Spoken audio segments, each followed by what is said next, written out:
Según la encuesta nacional de actividades de niños, niñas y adolescentes realizada en el 2011, más del 40% de la población total del Paraguay tiene entre 5 y 17 años de edad. Casi la mitad de la población adolescente infantil se concentra en el sector más pobre, mientras que solo el 15% en el sector más rico. En el 2010 se hizo una encuesta, ¿verdad?, que es de actividades de niños y adolescentes y que los resultados se publicó hace poco y tiene que ver mucho con el trabajo infantil, ¿verdad?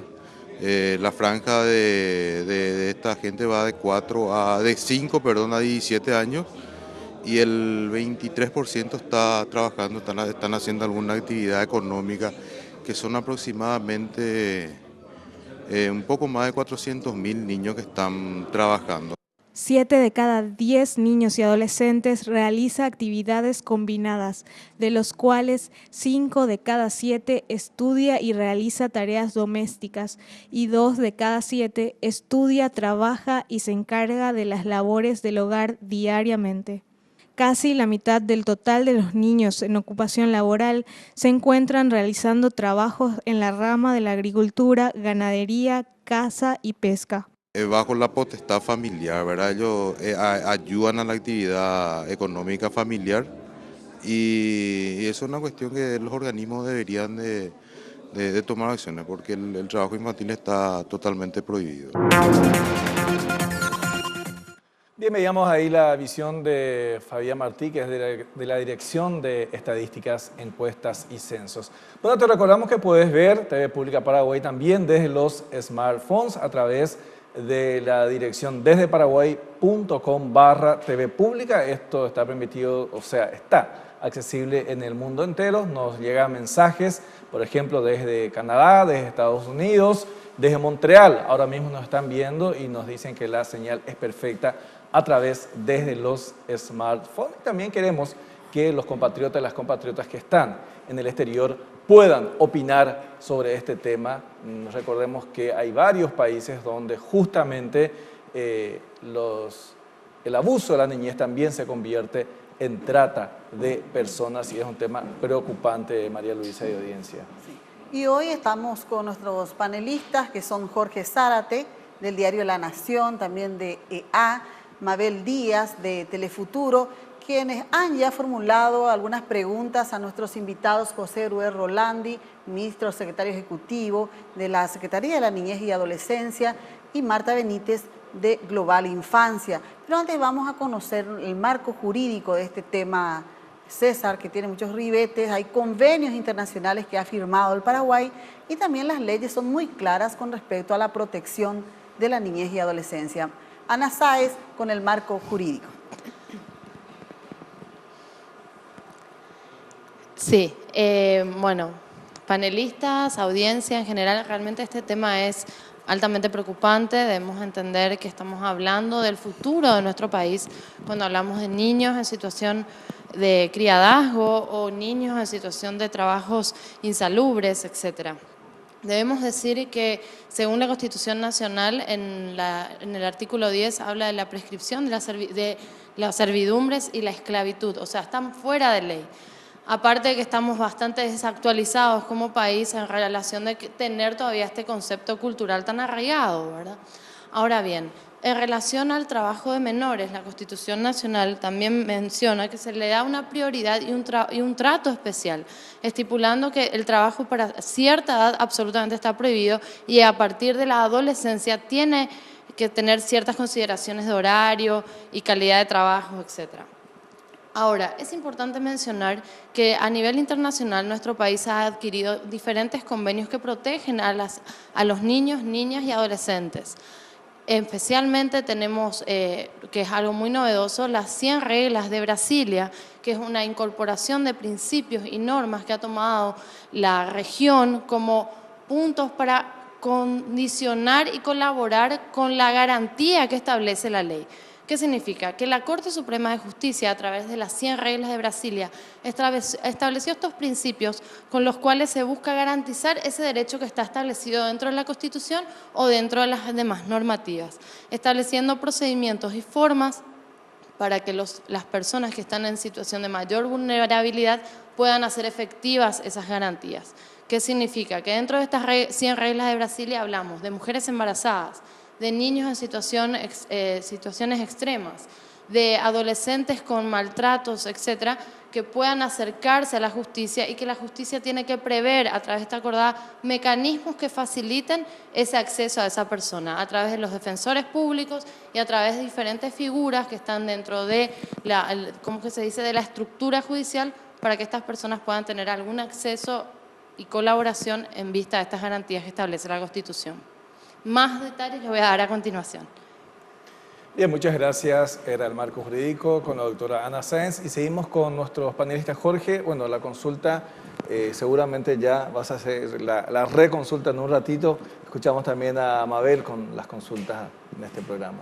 Sí, buenas noches a los invitados. Y bueno, quería consultarle al ministro, usted habló del programa Abrazo, que asiste a niños en situación de vulnerabilidad, y hablaba también de que este programa se extendió a de la zona urbana al área rural. Pero concretamente desde el Estado, sin contar con las alianzas que puedan haber realizado con ONGs o con el sector privado, ¿qué está haciendo la Secretaría de la Niñez para luchar contra este fuerte arraigo cultural que implica el criadazgo en nuestra sociedad? ¿Y qué recursos dispone usted? ¿Tienen dinero suficiente? ¿Cuánto es lo que disponen y qué se hizo hasta ahora? Lo que pudimos hacer es una campaña de difusión desde la Secretaría, una campaña de concientización, disculpen.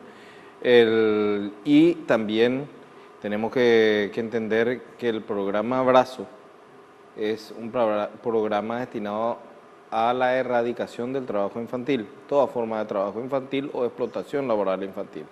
Entonces también en casos puntuales hemos podido ingresar a familias como beneficiarios que hayan tenido antecedentes o un caso específico, una situación específica de criadazgo, de manera de poder actuar desde el programa Abrazo.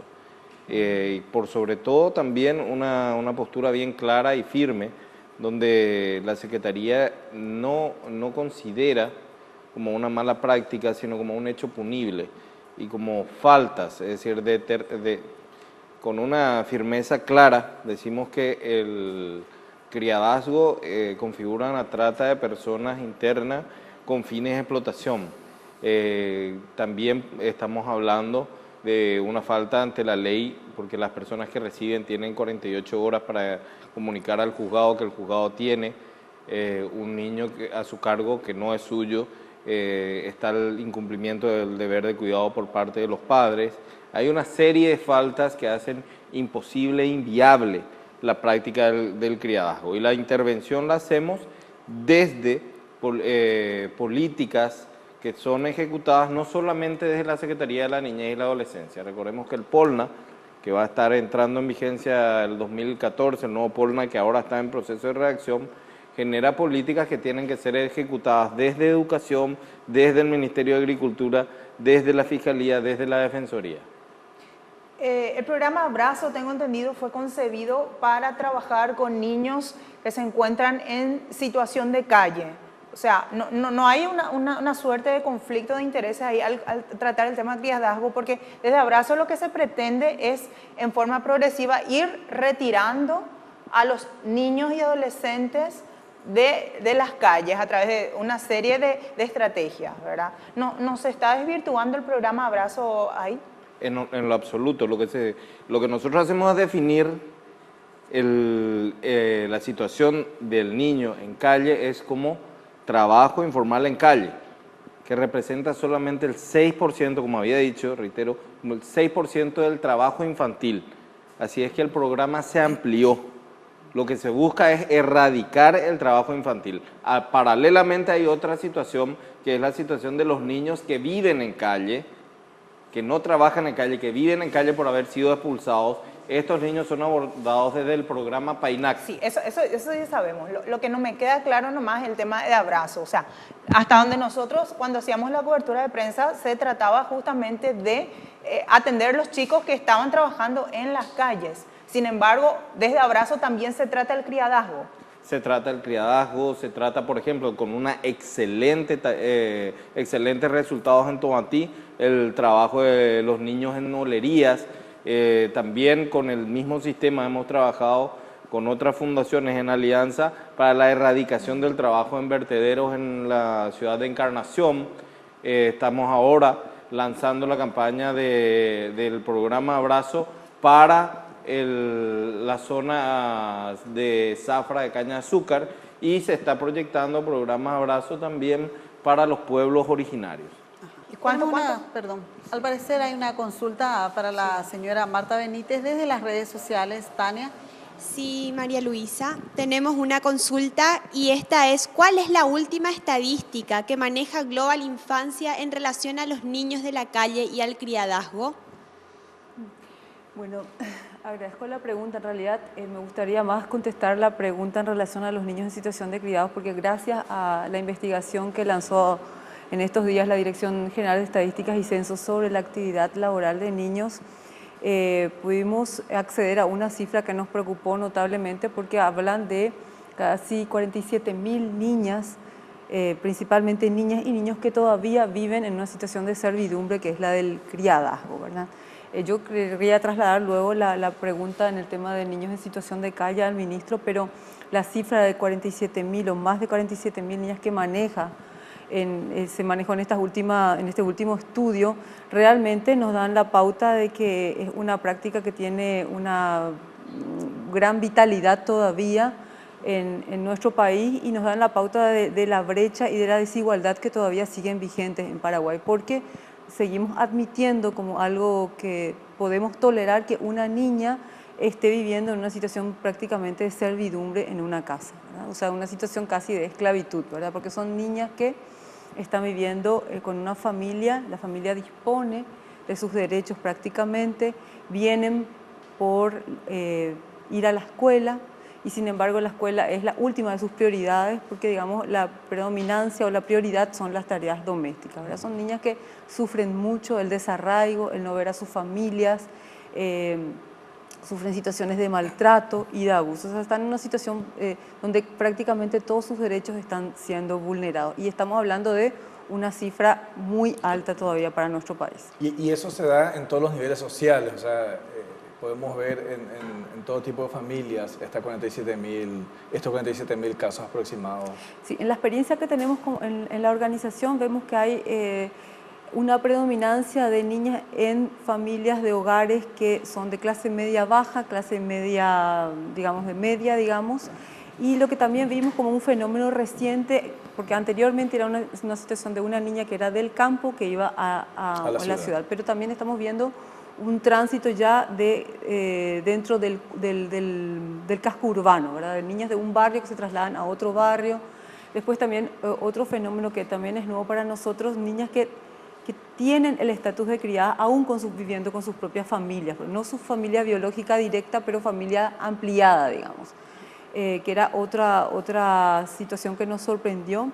Luego, niños que cambian su estatus dentro de una familia, por ejemplo, niños cuyos padres migraron, por ejemplo, y mientras la madre envía las remesas, los niños son bien tratados. Cuando comienza a fallar las remesas, los niños pierden el estatus de ser bien cuidados y pasan a un estatus de criadazgo, digamos, que son fenómenos que estamos viviendo en este momento y que nos llaman la atención poderosamente. ¿Qué tan real pueden ser esas cifras? ¿Ustedes piensan como global, como Secretaría de la Niñez, que puede ser mayor la cantidad de niñas, de niños que se encuentran en situación de criadazgo? Bueno, en mi opinión, creo que el dato que lanza la Dirección General de Estadística y Censos es un dato fiable, porque está basado en una metodología científica, y creo que es el dato más fiable que tenemos en este momento. Quizás los datos que nos lance el censo y que podamos, digamos, hacer una precisión sobre las poblaciones, sobre los niños que están viviendo en las familias, que no son parientes o que no son hijos directamente, también nos pueden dar otro resultado que quizás amplíe la cifra, ¿verdad? Pero creemos que es una cifra igualmente preocupante, y más aún considerando que en realidad la preocupación de la ciudadanía en general tiene que ver con los niños que vemos, que son los niños que vemos en las esquinas, son, y como yo siempre digo, la piedra en el zapato. Pero las niñas que no vemos, que están como en situación de criadazgo realmente nos preocupan porque no las vemos. Y hay una cifra que también me gustaría compartir con la audiencia, es que de las víctimas adultas de trata, por ejemplo, de cada 10 víctimas de trata, 6 manifiestan haber sido criadas, por ejemplo. Ese es un dato que nos habla de la relación que existe entre las niñas que pasaron por esta situación, que las vulnerabiliza para caer en situaciones más complejas todavía, que son la trata de personas con fines de explotación sexual. Bueno, nos gustaría después del corte conocer, han de tener experiencia de algunos casos concretos que relatar a la teleaudiencia, lógicamente sin dar nombres, para que la gente pueda quizás entrar más en la piel del sufrimiento de tantos niños. Muchas veces las cifras estadísticas no nos dan a cabalidad la realidad, el sentimiento que debemos tener ante esta realidad. Pero son 47.000, entonces las estadísticas, 47.000 niñas, niños que viven en estas condiciones según las cifras oficiales, María Luisa y audiencia. Vamos a una pausa y ya volvemos.